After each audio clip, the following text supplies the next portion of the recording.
Snakes and Ladders is a great game most of us have used in our classroom to get students to do some kind of monotonous task, like past tense, like I built a house, I took a picture. It's very boring, and you don't want your class to be boring because all the students are going to fall asleep and they're not really going to pay attention. So we have a game in order to get them to get their energy level up so they can do this kind of boring, monotonous practice. So they take a card. I won the contest. Roll the dice. They get a 6. 1, 2, 3, 4, 5, 6. Now, with Snakes and Ladders, if this person's next roll is a 1, then they land on the bottom of the ladder, they go up. If it's a 2, then they land on top of a snake and they go down. Very, very basic. But the problem with this game is two things. First of all, it's a kind of a childish looking game because everything's kind of cute. So I've made an uncute version that looks like this. It's got bombs instead of snakes, and it's got stars instead of ladders. It just looks a little bit less like Snakes and Ladders, but it functions exactly the same. Please don't mind the cry of the baby in the background there. He's perfectly okay. So, how do we make this game more interactive? The way that you do it is you just simply do this. You say the English correctly, and you can use the dice. And with the dice, you can move your own piece, or you can move any other person's piece.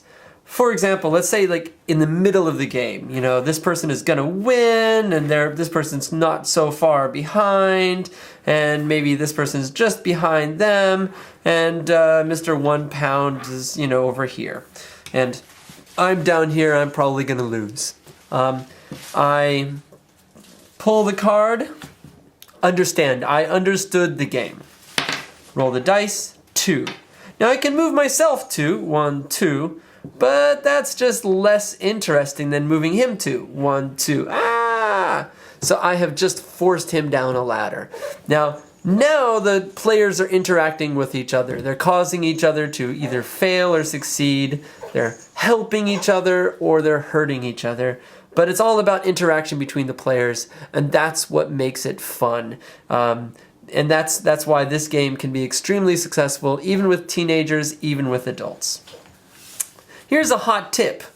If you want to play the game but you forgot your dice, what you can do is you can just take a piece of paper, draw a circle, right? And just kind of set this, go 1, 2, 3, 4, 5, 6, or however many you want, and they drop the pencil. It's a 5.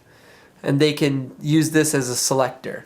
Now, if you find that this is causing a lot of fights, you know, they're not really sure whether that was a 1 or a 2, or they have to do it over again and over and over again, there is another way that you can make an impromptu dice, and that's with also a pencil. And here, you can see that all of the numbers are written on the pencil, and so I can just take the pencil and roll the pencil, and I can see the number. Now, it's a good way to have a dice when you don't have a dice. Enjoy this game. Thanks a lot.